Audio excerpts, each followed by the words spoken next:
Astra Travelers, and welcome to another episode of Tales of Teyvat, a Genshin Lore Podcast.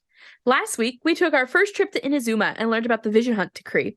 Hopefully, A is okay with the new open borders in Inazuma since the end of the Archon quest there.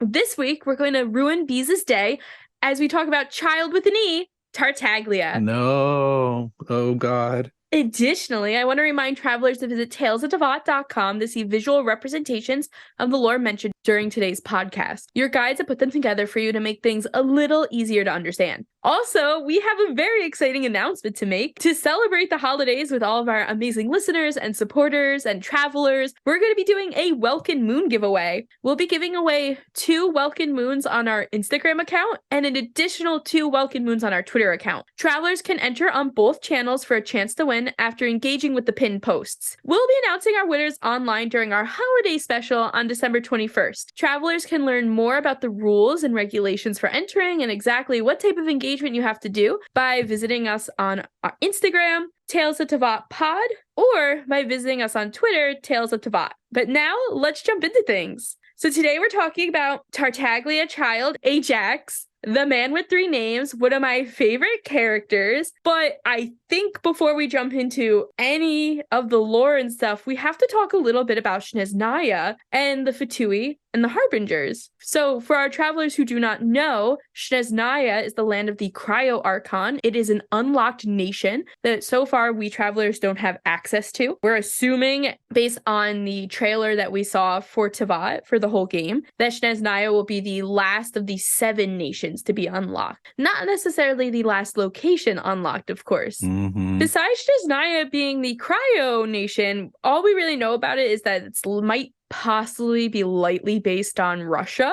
Lightly. Just a tad bit. That is a hard smidgen fucking dip, man, into ice. That's a fucking polar plunge into Russian.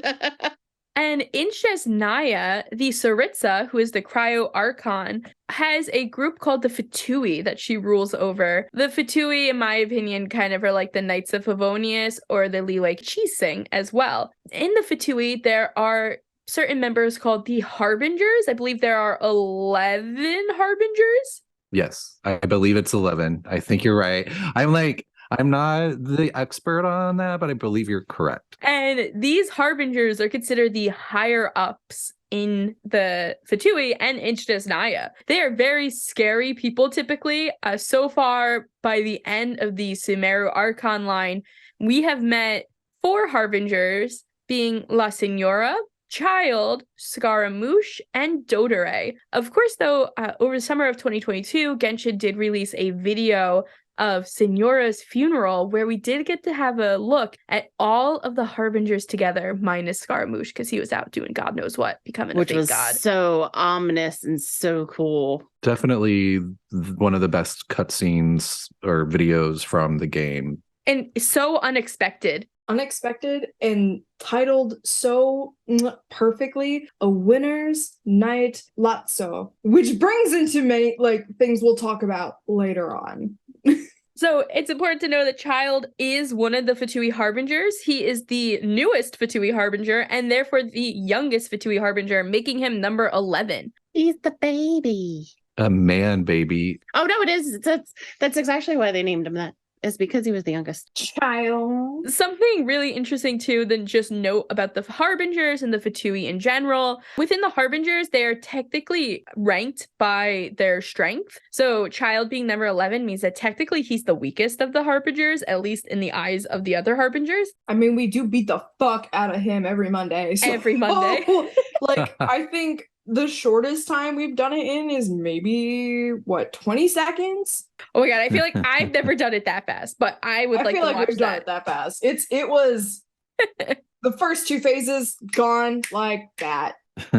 Another important thing to know about the Harbingers is that they all carry delusions. A delusion in Genshin is a man-made vision. Something we've talked about very briefly in some other episodes of ours. I think we talked about it during the Vision Hunt Decree episode last week as well. But every Harbinger has a delusion that grants them usually elemental powers different than their vision. Childe, for instance, has a hydro vision, but uses an electro delusion. And this brings me to one of my questions. Mm-hmm. Do all of the harbingers have a vision? We know they all have a delusion because the Fatui are making the delusion, so they obviously would all have them. But do we know if all of the harbingers have visions? I do not know that. I don't believe so, but I'm trying to think back to that video, and I don't even think we could see Childe because he's like wrapped up in his jacket in that. So it would be very interesting to know. And a third thing just to know in general about the Harbingers, which may lead to your question too, Tiff, why we're not sure. A lot of these Harbingers are like hundreds of years old. At least 3 of the Harbingers are known to be around during the Cataclysm, which was 500 years ago, them being Piero, Signora, and Dodore. So they're very old, and we don't sorry to anyone who's like 500 years old listening to this podcast, but they're like really old, and we don't know necessarily when visions started getting given out as well. Nahida takes offense. She's 500 years old and looks like a baby. She's an archon. Zhongli and Venti should also take offense, and Mhm. But those are just a few really important tidbits, I think, to know about the Fatui and the Harbingers when we're talking about Childe. Also, the Harbingers seem to be very politics savvy. I want to say poly savvy. Very, very politically savvy people. And they all seem to have different, things about them. Childe also basically admits in his voice lines that he hates all of them. Like, he has respect for 2 of them. Yeah, he doesn't seem to get along very well, or I guess he gets along in a sneaky way because he has to, because he's forced to. But he does have a lot of respect for the Tsaritsa. Yeah. Oh, yeah. A ton. It's kind of weird. Yeah. Which it seems like all the harbingers kind of they'll die for the Tsaritsa. Like, that's part of the gig. Like, you can be a harbinger as long as you're going to be her soldier. It's very bodyguard. They must believe in a particular cause that she's doing, aka hint hint. Fuck Celestia. Yeah, it definitely seems like the Harbingers and Tsaritsa are both anti-Celestia. It seems from things we've read that the Tsaritsa seems to have been burned by Celestia in some way, and now she's very against it, which leads me to have a ton of thoughts about Childe. Well, Childe has a voice line about the Tsaritsa in which he says that she's actually very gentle as a person to a fault or something, like that. She's so gentle that that's why she had to harden herself and declare war against the world. So it definitely makes it seem like they think of her as just doing bad things, but just out of necessity to reach world peace, essentially. Right. And I'm assuming whatever happened to the Tsaritsa ended up affecting all of the people of Snezhnaya. It seems like whatever happened to the Tsaritsa happened during the Cataclysm as well. So it would seem that 500 years later, whatever happened to her is so ingrained in the people of her nation that they're very willing to join the Fatui as well. In the manga, we see Dodore, or I don't know, one Dodore, go to Mondstadt to try to recruit people to join the Fatui, and Mondstadt's like, this is the worst idea ever. Mm-hmm. Dodore and the other Fatui member with him both are like, what? No, this is great. We do great stuff. What are you talking about? They seem so unused to people being against what they want. Yeah, and there's also a storyline in Sumeru that I will try not to get too deep into in case people haven't played it yet, but you basically find out that there is this grand orphanage in Snezhnaya where they're collecting orphans and basically training them. It's very creepy, Russian assassin storyline going on almost, where there's this whole family of orphans, and we all know that Teyvat has a lot of those, but So many. they're being collected by the the Fatui and raised in a certain way, very cutthroat and scary in Snezhnaya, and infiltrating different areas outside of Snezhnaya. It's very intriguing, honestly. And I think it's also interesting because in Sumeru, there's also another storyline. It might be the same storyline, but a different part of it, where they're talking about kids going missing in Sumeru, specifically in the forest. Yeah, that's what I'm talking about, because there's this whole orphanage and they're raised in a certain way to get the job done. And part of what they're doing in Sumeru is snatching up children in the woods. So it's lost children snatching up lost children. Very Peter Pan.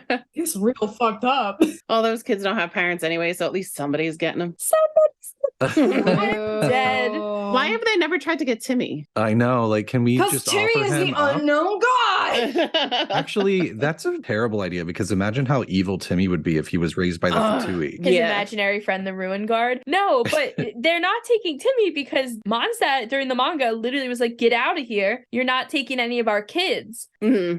So I think that would be way too suspicious if Timmy, who literally sits on the bridge every day, went missing. You know what I would love to see as like a showdown in this game is Timmy versus Joel. Yeah. Yes. You know what? And I want Joel to smack the shit out of Timmy. Oh god. In the next win trace, it's just Joel v Timmy. And Ito comes up with Onikabutos. And it's like, fucking battle it out, man. And then Joel beats the fuck out of Timmy. For our travelers who don't know, Joel is the little boy that you find in the adventure camp right outside of Dragonspine. For people who played prior to the Suspedo event of November 2021, Joel's father was missing, as many of you know, and Joel had no idea where the hell he was. For those of you playing post Suspedo, so post November 2021, you could see a reunited Joel and his supposed father, Joseph, talking to each other, and Joseph has quote unquote amnesia, but I think it's just Suspedo. So there's a lot of weird things going on with kids in this game. Yeah, no, because we know that Joel's dad died on the mountain. And because you find that out during I think in the Mountain Quest chain or a part of one of those quest chains where you're looking for his dad and you find out that he passed away. So that is definitely like a whopper flowery. What? That's such a red flag. Why didn't we say anything? You're not my dad. We're just like, finger guns. Cool, bye. Good luck, Joel.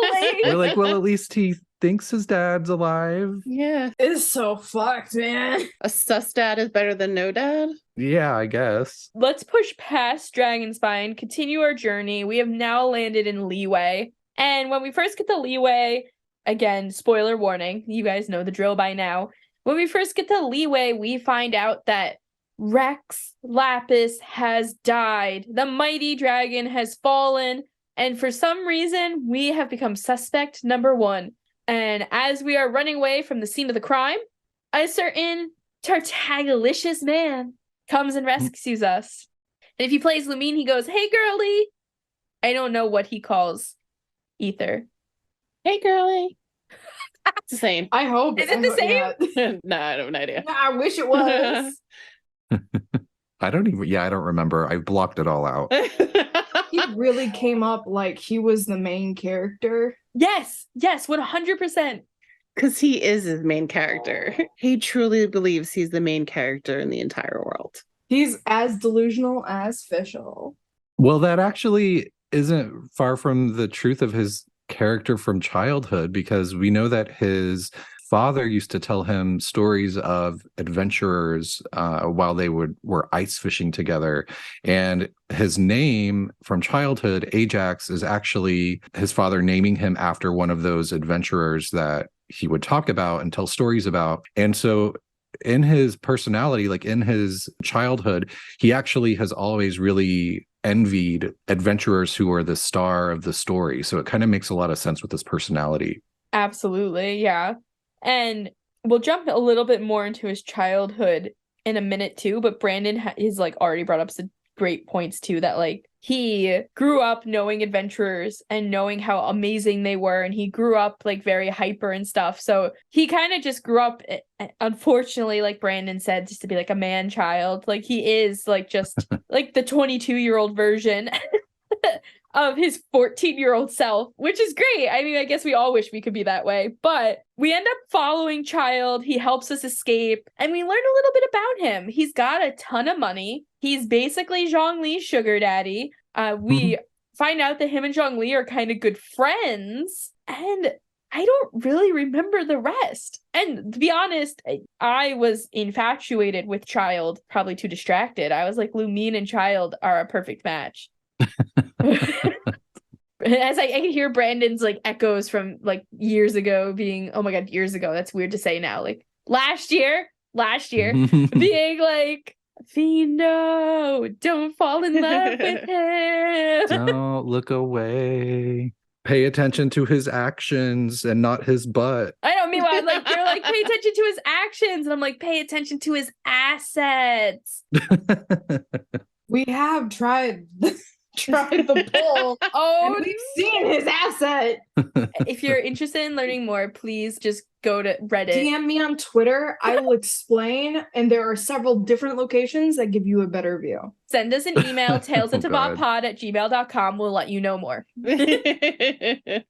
But I said but, and we're just talking about his ass. From there, we kind of go along this weird quest line in Liyue where we're trying to help Zhongli put together the funeral for Rex Lapis. And we go to the Golden House. I forget exactly why we go to the Golden House. Oh, we go to the Golden House because we think the Gnosis is there. Yeah, we think it's still like in the quote unquote dead body of Rex Lapis. Which has been moved out of like this open courtyard into the Golden House. For travelers who have done the storyline already, the Golden House is the domain that you fight Childe in every Monday, just like us. Right. And when Rex Lapis allegedly died, it was in this dragon form, and that the Gnosis was thought to be in that body. And the Gnosis, if you forgot what that is the little chess piece that the Archons have in this game that allegedly tie them to Celestia. And we don't really know much more about them other than they are the sort of elemental nexus that ties them to the realm of Celestia. And the Fatui are collecting them. La Senora stole Ventis, and then as you play through Liyue, you find out that there was actually a contract made between Zhongli and the Tsaritsa for him to hand his over. But Childe doesn't know that during the actual Liyue storyline. So Childe is actually betraying us the entire time. And when we get to the Golden House, we find Childe also there looking for the Gnosis, which he is trying to steal to bring back to the Fatui. This was a huge emotional roller coaster for me. I was so disappointed in him. Me too. Right? Wasn't that just so unfortunate? Yeah, that and his whole thing of I'm only beating you up because I like you. I was like, oh. I know. Well, I was less annoyed by that and more annoyed by him trying to murder everyone in Liyue Harbor. Yeah. Details. That was the part that bothered me, but details. Innocent victims, whatever. So basically, we go through this Golden House fight, which has 3 phases. But the first is we fight Vision Childe, which is regular human Childe with his Hydro Vision. Then we attack and fight Delusion Childe, which becomes an Electro version of him. And lastly, after we crash through the floor, we fight Foul Legacy Childe. Demon Dick Tartag, if you will. Yeah. So I'm not saying the other name with that sentence. The Narwhal from Hell. The Narwhal from Hell. So Foul Legacy is something that Childe learned in his childhood, and we will talk about that in a little bit, but I just wanted to make clear that they are all 3 different powers that Childe harnesses, which to me, the fact that he can harness all 3 of these things and he's only considered number 11 of the Fatui Harbingers, and we later watch Senora die after fighting her. I don't know. I feel like their rating system might be a little off. I mean, we don't really even know if they know that he has that last power, do we? Oh, that's a really good point. I'm not sure. The only person who might know is the guy who looks like Igor from Persona 5. Pulcinella? Yeah, that guy. Pulcinella. Oh yeah, Pulcinella, the rooster. Yes. Pulcinella, he actually currently helps Childe still. So when Childe sends gifts home and stuff, Pulcinella will bring it to his family in Snezhnaya, and he'll actually check in on Childe's family to see how they're doing and stuff. So he might know, but you're right. True. The others might not. But we'll jump into all that in a second. After we beat Childe and he is exhausted because the Foul Legacy takes a lot out of him, and so does using his delusion, Childe is like, oh, you beat me, girly, but it's too late. I've unleashed Osile onto the people of Liyue. And you're like, what? Who? What is an Osile? And Osile is an 8-headed water lizard? Leviathan. It's basically a Leviathan. Leviathan's one of the demons from the Ars Goetia, if you remember us talking about that a while back. There's also a lot of Leviathans in history. Anyway, but yeah, I don't know if he's 8-headed or... He's got more heads than he needs. Yep, exactly. just need like at a minimum of 3 is fine. And then you're just getting to Hydra territory, and we don't stand. So we kind of figure out what Osile is, and we run back to Liyue, where there's a huge fight going on. Osile is attacking the harbor. You have Beidou, Kaching, Ganyu, Zhao, Ningguang. They're all involved in this fight. And in the end, they end up crashing the Jade Chamber down onto Osile, and that's how they get rid of him. When everything has settled, we go to the Northland Bank, which is the bank owned by the Fatui and Snezhnaya in Liyue Harbor. And there we see Childe, Zhongli, and Signora having a little conversation. Right, and that's where they basically reveal to the player, even though most of us had figured it out by this point in the game, but they reveal that Zhongli is actually Rex Lapis, the Geo Archon,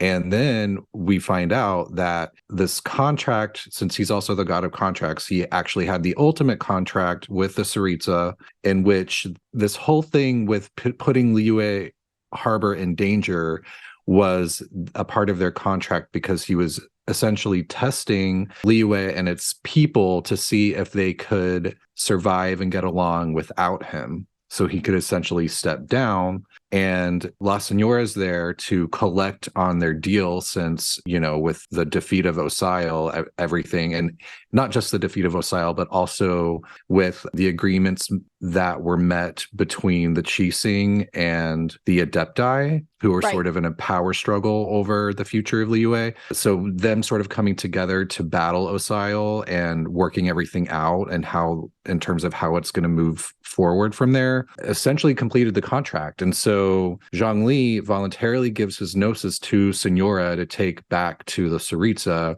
and Childe is pissed off because he was used, you know, basically like a little puppet by Zhongli and Signora, and he really thought that, you know, at first I was kind of like, oh, well, you know, maybe he was in on it somehow, and he wasn't really trying to murder everyone. No, he was really trying to murder everyone in Liyue Harbor. Zhongli wasn't going to let it happen. We find out that, you know, he could have stopped it at the last minute, basically, and didn't have to, but that, you know, Childe was kind of used as a little pawn in this game between him and the Tsaritsa. So he's not especially happy about that at the end of that part of the game, and also very irritated by Signora. So I think he's kind of not really losing any sleep after she gets sliced into oblivion by the Raiden Shogun. Wait, can we just take a second to acknowledge, like, really what happened to Childe too? I know he tried to murder people, but not only did the Fatui betray him, not trust him, didn't think that they basically Signora telling him that, like, hey, we had this deal, and as long as, like, the people of Liyue defended themselves from your attack, we were good to go. We were getting this. The fact that he thought he was going to get the gnosis, that the Fatui were trusting him as the youngest harbinger, also as the wild card out of all of them, to get the gnosis, and to find out the whole time that, like, his higher ups didn't trust him and that Signora was actually put in charge of it. Like, that's gonna be crushing to someone like him, who is so power hungry currently and so dedicated to the Tsaritsa. But on top of that, Zhongli was his only friend in Liyue. So to not only find out that your closest friend was a Archon, but to find out that he probably was only friends with you because he knew what you were up to and he had this contract, that must be so disheartening, especially for someone who is, like, so cold. Like, Childe is a very cold-hearted character. And to actually, like, open up to someone must have taken so much, and to be comfortable. And, like, Zhongli teaches him how to use, like, chopsticks, and Childe, without even knowing he's an Archon, is, like, totally willing to pay for all of his stuff. Like, I know that's why there's a lot of ships of them out there too. So I just, like, I can't imagine how bad that hurt Childe in the end too. And this is where you and I are going to disagree the whole episode, because I have a different take. I think I could see that coming into play a little bit, but I also think of Childe as having been, well, I mean, and we can get into it with his childhood and what happened to him and what turned him into the character that he is now. But I actually think that he's not especially capable of real friendship. Totally possible. You're right. And that, you know, what Zhongli did to him, he would definitely do, and probably regularly does, to everyone except maybe his brothers and sisters. He did it to us. Oh, yeah, literally. I'm really curious to see his relationship with Pulcinella and if there's something more meaty there, but I wouldn't expect him to have any, like, to me, that might be like the only other person besides Skirk, who we'll talk about in a minute, that I could see him having like a real actual respect or reverence in terms of like almost like a family connection. Because I think that he looks at everyone else as just an opportunity for chaos and an opportunity for an adrenaline rush and nothing beyond that. You feel like the adrenaline is the only thing he feels anymore. Yeah, maybe. I like the silence from that. Everyone's like, damn. All right, well, let's jump into his childhood then, because I think we've done all the surface level, what we know from his main storyline, really. Let's jump into his family. For our travelers who don't have Childe or haven't like looked into him at all, Childe is one of like what, at least 5 kids, 6 kids, 7 kids? I think it's 7. Yeah, it's like 6 or 7 of them. We know for sure the 3 younger ones because he dotes on them so much, and he comes up like, even in his character demo, he's actually reading a letter that he writes to Tanya, who's his younger sister. And we know that there's Tusser, who comes into play into an actual quest, and he's a younger brother. And there's another younger brother named Anthon. We think there's at least 2 older brothers and an older sister, but there's nothing that's concrete about it. Right. Yeah, so it's 6 or 7. Yeah. It's a lot. What else are you going to do in all this snow? Yeah, you're just going to go ice fishing and make babies. Mm-hmm. That's it. And maybe make soup. Just make some borscht. Like some good borscht. So assuming that Childe has, 9,000 siblings, it would seem like Childe has it seems like Childe has Why stop at 9,000? 6, 7, 9,000, all the same thing. Yeah. All the same thing. This is Genshin math. No, we can talk about birthday math. Get out of here with that shit. My crack theory math I come up with in the middle of the night to make it seem like my favorite characters have similar birthdays to me when they don't. Anyway. So 1 billion siblings, right? So many. So we can assume that his family is really close. He probably has parents that are very loving, very caring. And as a middle child, we could assume that pre the accident, Childe is very rambunctious. He's probably not as closely doted on like his other siblings. He most likely has better relationships with his older and younger siblings than his parents because his siblings are probably helping to raise him. These are all assumptions I'm making, based on typical middle child things. But his name's also Ajax. And Brandon, you had talked a little bit earlier about where his name comes from and a little bit about his father, too. Mm-hmm. His name, Ajax, comes from, I guess was the name of one of the adventurers that his father liked to tell him stories about while they would be out ice fishing. And he really would get into his feelings listening to these stories about these brave adventurers going about the land and doing brave things. And he would often imagine himself in that role. He would see himself as an adventurer out doing, the brave and wonderful things that adventurers do.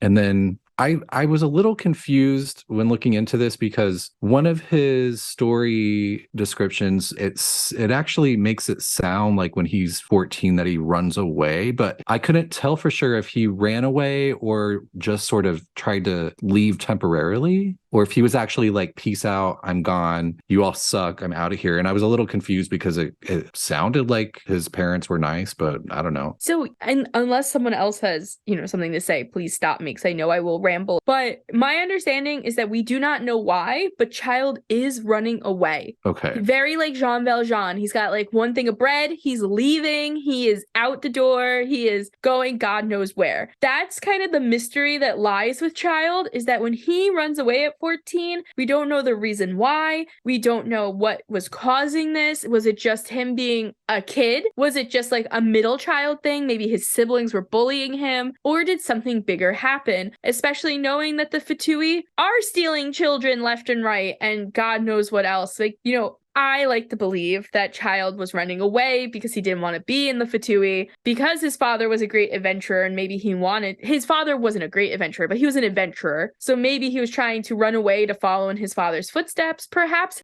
That's what I had taken from it, was that he was running away or leaving because he was going to prove himself as this adventurer. And he, he had this great name that his father gave him. And he was kind of meek and stuff like that until he fell into the pit to hell. So he was like, I'm going to prove myself and I'm going to be the adventurer that my dad is. That's my opinion, at least. Yeah, I definitely think that's a possibility. I also think he could have been maybe chasing after his father. Maybe he tried to leave with his father on an adventure. And he, was told no. And then, big-headed, thick-headed child was like, fuck that, I'm coming. I mean, I actually think Tiff is on the right track because in the actual character story, they use the word monotonous to describe his life. So it says when he was 14, he fled his monotonous life at home with nothing but a short sword and a bag of bread in hand. So to me, that makes it sound like he was just bored. And was going off to have an adventure. I would love to know where he was going. Where do you guys think he was going? I figured he was going to Mondstadt because that's where the Knights of Favonius and the Adventurers Guild, to me, that's the place you'd go. I just haven't swayed you. You haven't? Yeah, you may have swayed me. That's my headcanon. So I'm like, you may have totally, yes, that is true. I will put an asterisk next to that. I might believe it because I've heard you say it so many times. My father says the city of freedom is fun. Oh, it's fun, all right. So, we keep alluding to Childe falling into hell, the pit, the accident. What happens to Childe when he's running away? Like, he fucking falls into the abyss like a dumb fuck. You think you noticed that hole in the ground? Well, so he was running away from bears and wolves, which is hilarious because how Russian. It was like, yes. Being pursued by bears and wolf packs, running through a snowy forest when you're 14 years old. As Vedanzia, you die now. And he actually lost his footing. So I don't think it was that he didn't see it necessarily. It's that he was a little clumsy, which is interesting, when you look at him now. And he slipped and fell. I guess there just happened to be a bottomless crack in the Earth's surface because he fell in it. He fell into a crack? A booty hole? It was Jean Lee's booty hole. I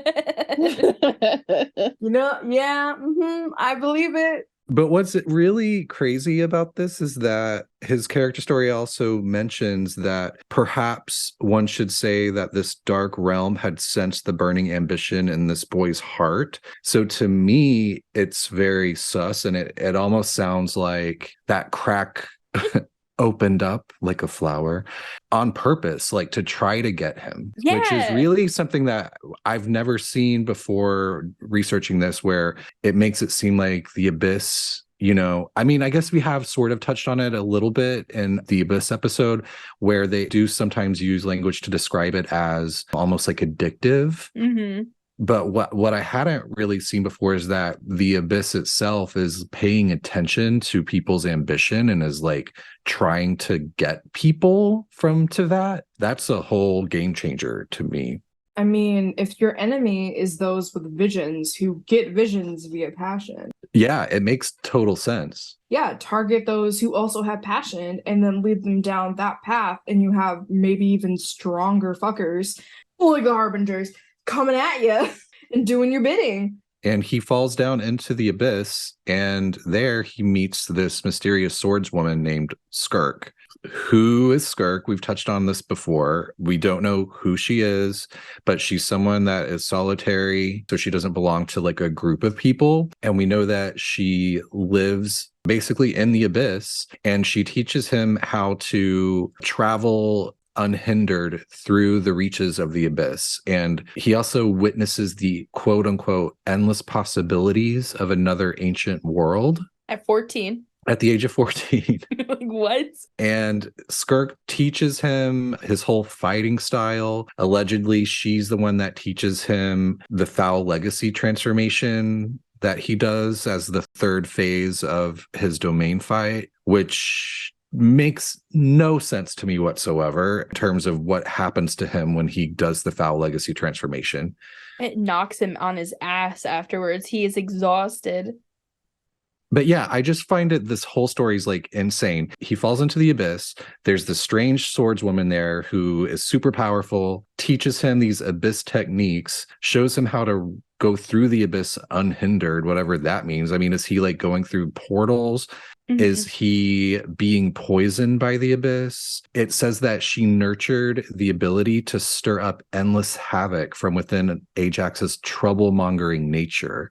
So it really sounds to me like this Skirk person was sort of preying on his worst, impulses and, almost like turning him into something evil. And I'm sorry, there's a few voice lines in his stories and in like some character lines about him. One with the foul legacy, they call it the power that he's inherited. So it's not his power initially. So they are suggesting that whatever power he has was originally someone else's. We don't know whose. Is it originally Skirk's power? Is it originally a Conrian power? We don't know. What if it was like a masterless vision that he found in the abyss? Could also be possible because it is known, I'm pretty sure it's known that Childe got his vision when he fell in the abyss. Like he woke up. Or what if it's like a corrupted gnosis?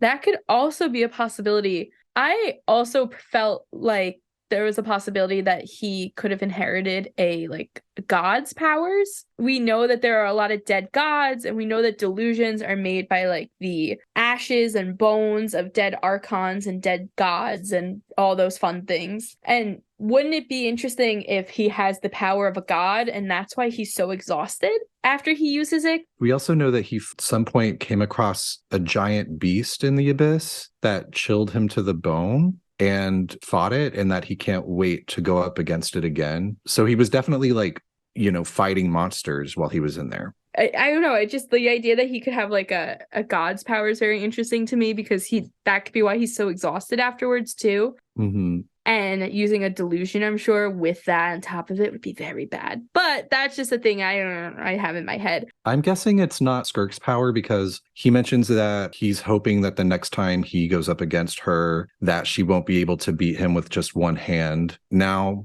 because I guess she's that powerful that she can fight him and win with only using one arm. Isn't that terrifying? After fighting Childe? Yeah.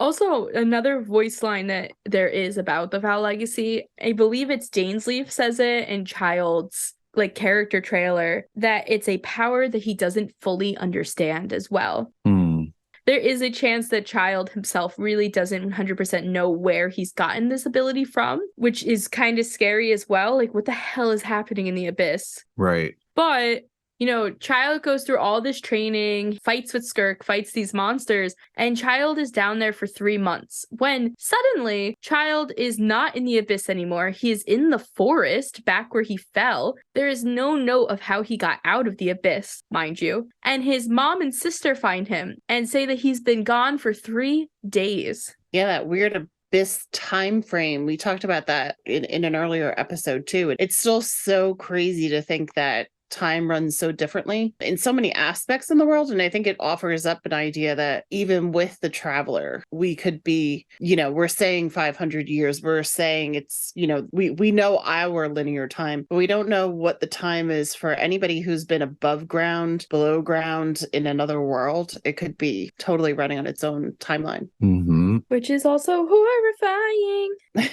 Very much.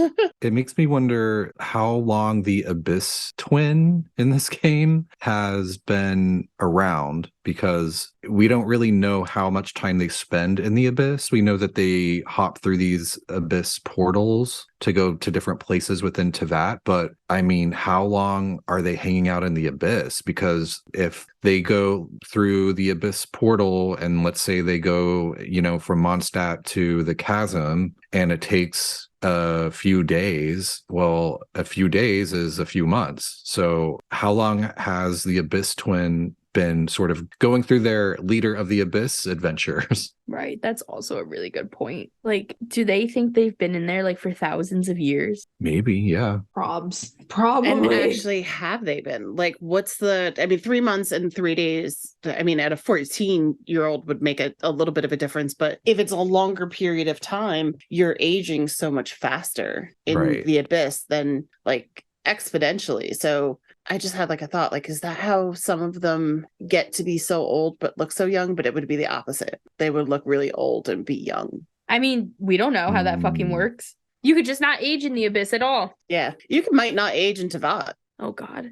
You pop out that age and you just stay in. The second you enter Teyvat, you freeze. You're always going to be 20. Congrats. So I do want to just bring up Pulcinella again, as we're talking about, Childe's family. We learned through his storyline that he's very close with his family. He will go to the depths of hell to rescue them. And when Childe is originally brought back by his mom and sister, he has all these very dangerous, violent tendencies, and his family decides that he should not live with them. He is too dangerous for the family and for the younger siblings specifically, and they send him into the Fatui, where he gets noticed by Pulcinella. Pulcinella is one of the Harbingers, and Pulcinella then starts to help him rise up in the ranks of the Fatui and quickly join the Harbingers again as the youngest of the Harbingers. Childe then becomes very different than the other Harbingers in the fact that he likes to be out in the open, he likes to make everything a game, and he's one of the few Harbingers that leaves Snezhnaya often. And because he's always gone, he's always sending some stuff back home, and Pulcinella actually goes and checks in on his family for him. And Childe's father is supposedly sickly now as well. So I do wonder if that will be something that comes up in a future update. We know his father was the one that actually handed him over to the Fatui because of all the trouble he was making in their village.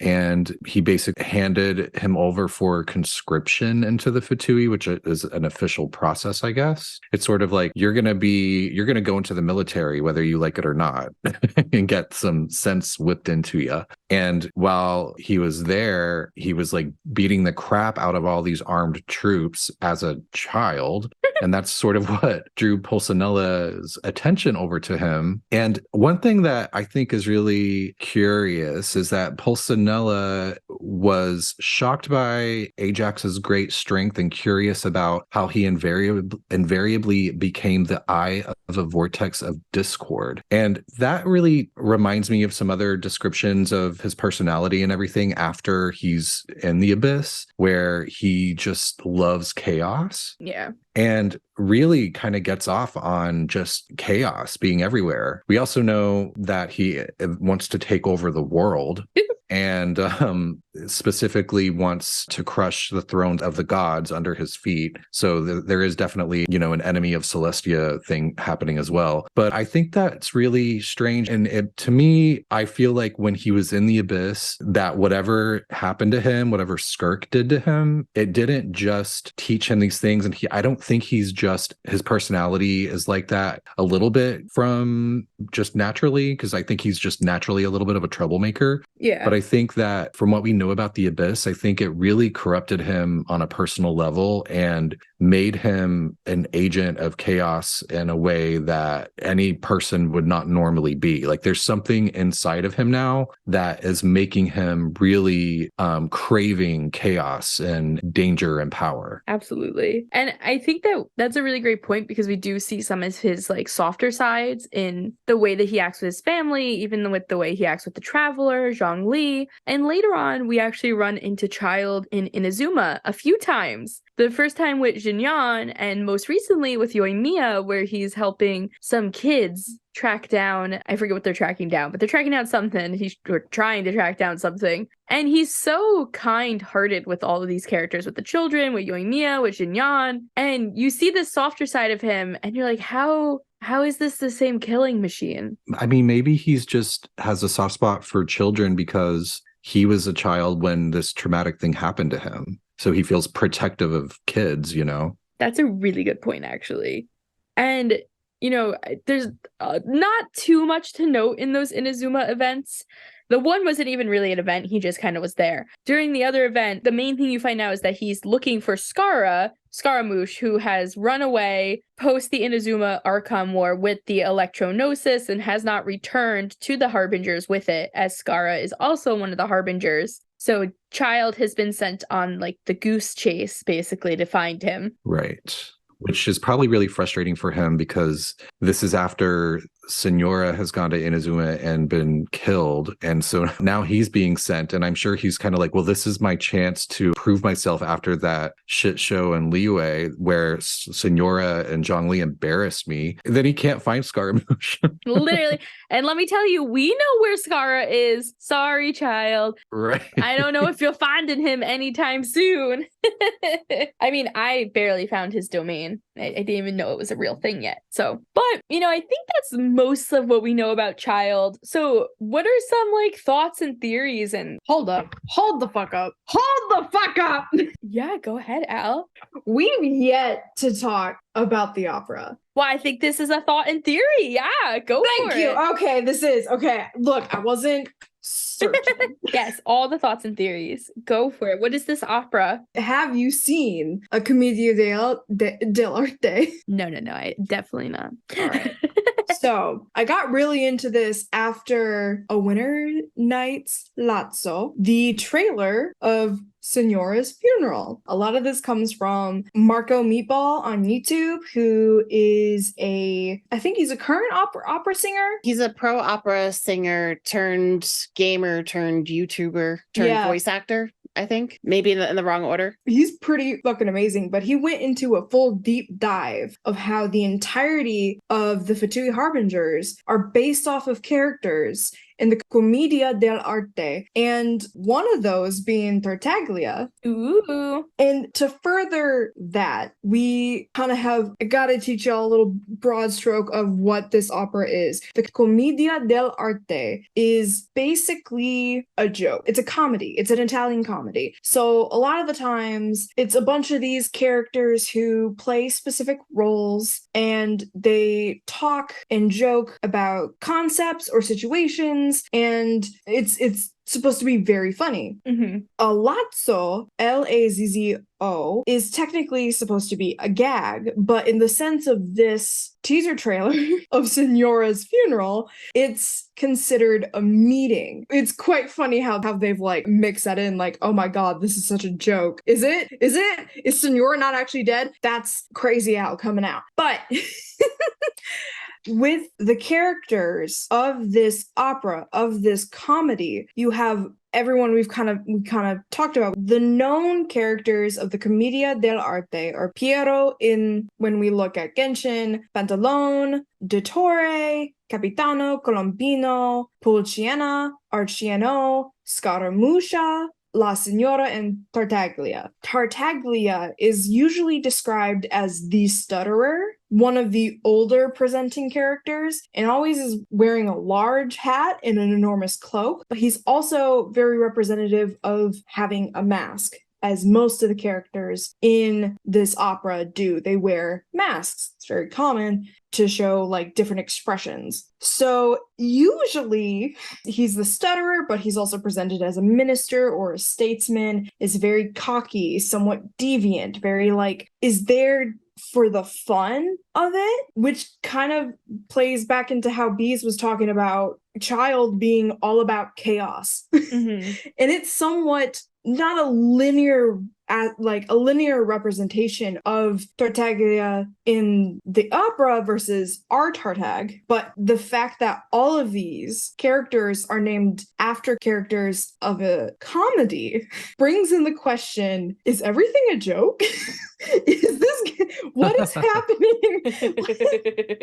It also there's that juxtaposition that all these people in the Fatui Harbingers, since it's a part of, or we can relate it to the comedy, the Italian comedy, the juxtaposition of how dark it is, how they steal children, how we don't really know what their main goal is, so we can speculate as we continue on. We're speculating that it's very fucked up. It's odd, and I love it. Anyway. No, it definitely is. And it's an interesting comparison. Like you said, too, the character of Senora, is she, alive? Was that whole funeral, a facade? We don't know. Mm-hmm. No, I think that's very interesting. That's also a lot to take in. It is a lot. We'll make sure to link some info and links to the YouTuber you mentioned on our webpage as well on talesofteyvat.com, so people can kind of take a deeper dive into it, since we don't have enough time to take like the deepest dive into it, as I think Yeah, we do. absolutely. Yeah. Marco Meatball does the best, and he basically not goes frame by frame, but almost note by note of the entirety of Childe's boss theme and how it directly relates to the Tartaglia character of the Commedia dell'arte. It's fantastic. That's so interesting too. He also does that on other video games too. Mhm. Definitely worth a check. Oh, absolutely. That's fascinating. And I wonder why they chose this Italian theme for these characters who live in a Russian themed area. That is a wonderful question, B. Because there are multiple different ballets they could have like taken from. Like the Nutcracker? No. Yes. No, not the. I mean, they could have taken a Tchaikovsky ballet, which would have been Black Swan. I would have preferred that, but there are multiple different like ballets they could have played with. But I think the opera is kind of connected to how Yun Jin is also all about the Chinese opera and performance in general. And then we have multiple different characters that perform maybe not opera but cultural dances or types of cultural music. It could have also like been a way for them to like, they may have been like, damn, we are really pushing the Russian thing here. Maybe we just need to flip it up a little bit so nobody gets too mad. Right. I mean, understandable. Yeah.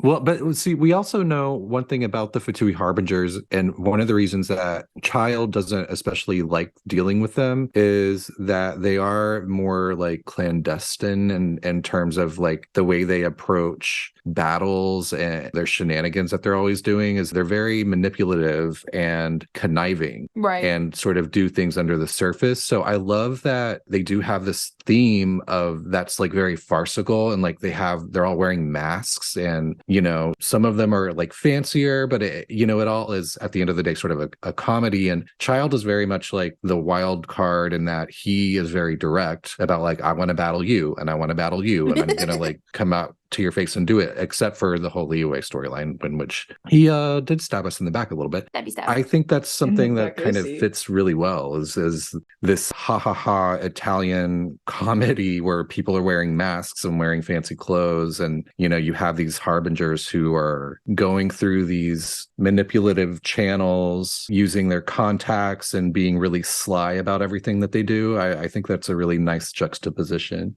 Can I also throw out a random crackpot theory? What if they are based on an Italian comedy because their whole goal is to take down Celestia, but it's actually not Celestia behind a lot of shit? So it's like It's Italy? Celestia is based on Italy. It's the Pope actually behind everything. What I was gonna say that I think is really interesting about that is they pull a lot from historical stuff all the time in this game, and we've seen that a lot already. Yeah. But, you know, one of the things that I found really interesting was that Ajax is also Ajax the Great. And Ajax the Great was a character known to, or, you know, quote unquote known to be involved in the Trojan War, which I believe was that a Russian or Greek war? I mean, I'm sorry, Italian or Greek war. I believe it was all the Greeks. All the Greek. During the Trojan War, there was a character named Ajax the Great, and he was involved in the Trojan War, said to be like with the Trojan horse, and his brother was a very skilled bowman named Teucer. And I find that very interesting because, you know, Ajax has a younger brother, Teucer, that he adores with all of his heart. Honestly, I think Teucer captured all of his hearts when we babysat him during the storyline.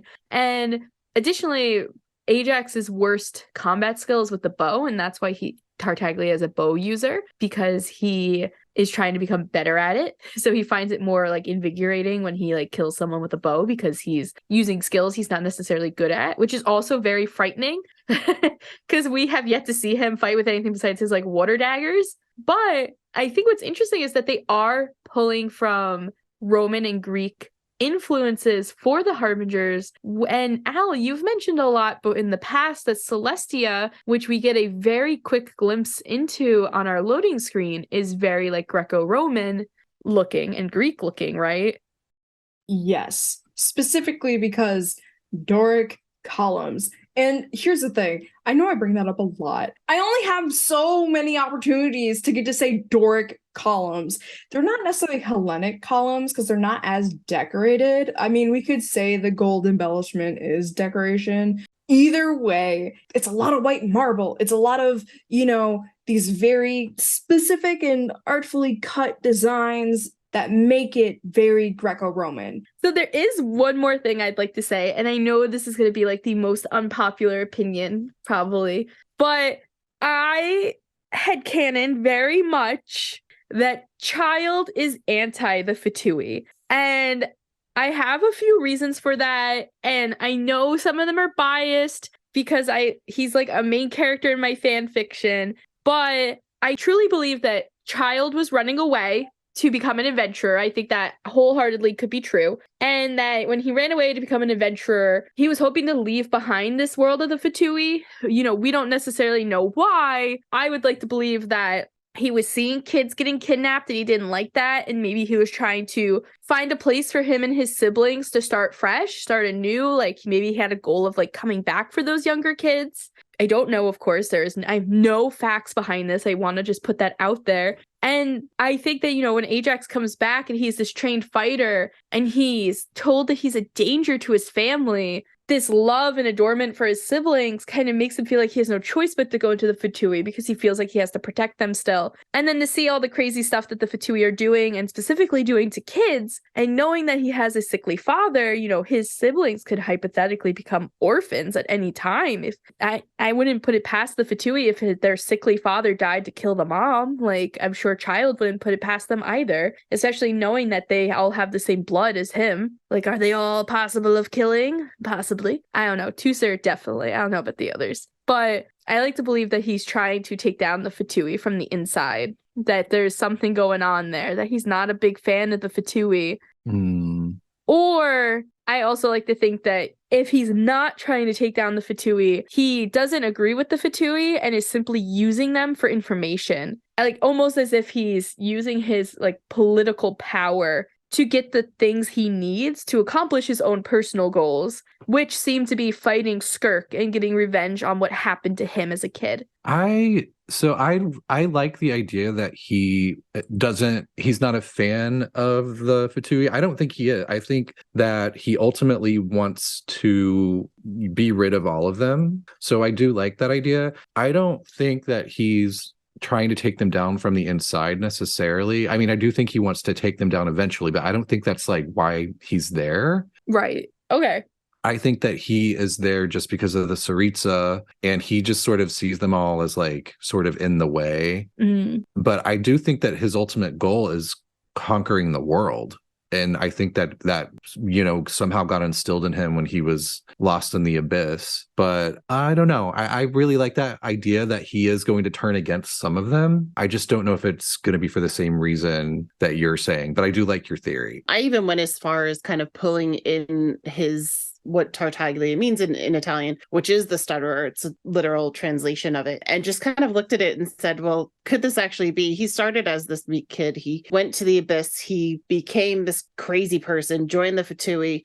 Is he going to have like another stutter in his life? Kind of almost the same type of like kind of way. Like, is he going to actually step backward and go back to being a hero in the story? Ooh, that would be cool. It's a really deep the way to go there. Yeah. What if that corruption could be taken out of him somehow and he becomes a good person again? We know that he's capable of love. We saw him with Tusser. We hear him talking to his sister. Like, I think he still has some good in him, where like I feel like in the latest Sumeru Archon quest, when you actually do get to speak with Dodore, like I feel like this dude and he's no good. Like, you know that he is cold and shut down, where I feel like Childe has those little inklings of being kind of like, he's even nice to the Fatui that work under him, where everybody else is kind of like, oh, these people that work for me. And he's like nice to them and he's training them and he doesn't treat them like they're just subservient and stuff like that. So I feel like he's still in there somewhere. I have one last thing to say about him on my end. And that's, Feeny, you love to theorize every week that someone's going to die. Oh no. But you never talk about it being Childe, and I'm a little curious as to why that is, considering he literally has a voice line talking about the traveler in him having a final battle to the death.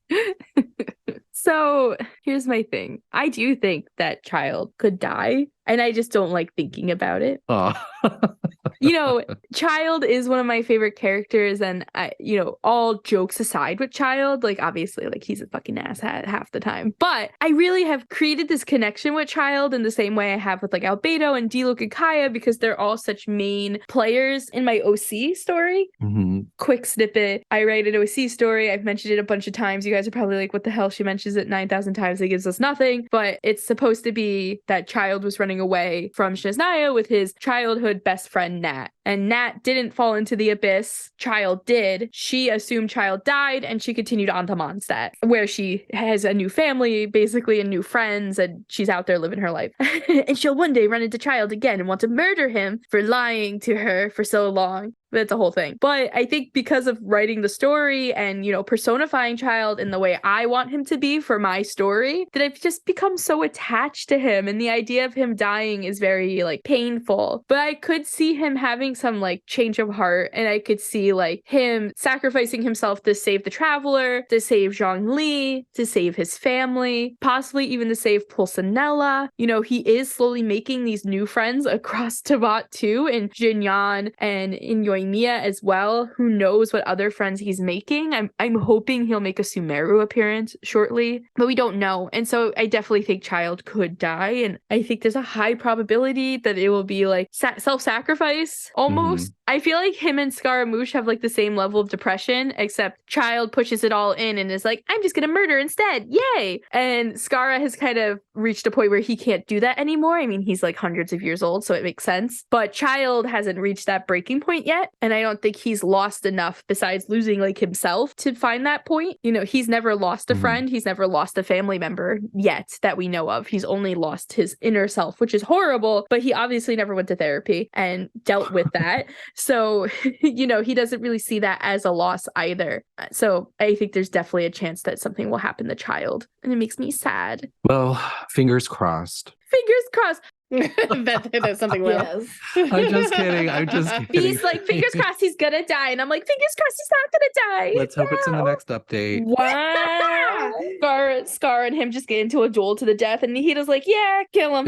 Just do it. It's I'm gonna fine. fucking kill. Yeah. For all of our travelers as well, if you're interested in Feenster's OC story, you can also find that linked off of it. Lives on the same website as Tales of Teyvat. So if you just check out our pages, you'll see a link over to Tales of an Snezhnayan. Give it a read. Yeah. Talesofteyvat.com. If you haven't read it yet, motherfucker, why? Especially if you love Albedo romance, you're definitely going to want to check it out. Yes. It's very subtle cuteness. Yeah. It's so wholesome. Not at all what I would do, because I like evil. But we my get God. there. Don't worry. She hasn't even met Childe yet. Again. Oh in it, yeah, so. that's right. But Al, yours would just be smut. True. I am a sloot for smoot, if you will. But on that note, I do think that's all the time we have for today. I just want to give travelers a quick reminder that we will be doing the Welkin Moon giveaway starting right now on our Instagram, Tales of Teyvat Pod, and on our Twitter, Tales of Teyvat. You'll have a whole week to enter. We have some more information on our social channels right now on when deadlines to enter, what counts as an entry, blah, blah, blah. So make sure to follow us. Make sure to check it out. We'd love to be able to celebrate you for supporting us. So please do that. Also, if you have any comments, questions, concerns, theories, things you didn't like, whatever it might be, please feel free to give us an email as well. talesoftevatpod@gmail.com. We would love to hear from everyone and see what you guys are thinking. Otherwise, please join us next week when we take a step back to Mondstadt, the city of freedom, and talk about Duvall and the dragon. Balling these nuts. Otherwise, travelers, safe journeys. We'll see you next week. Bye, comrade nerds.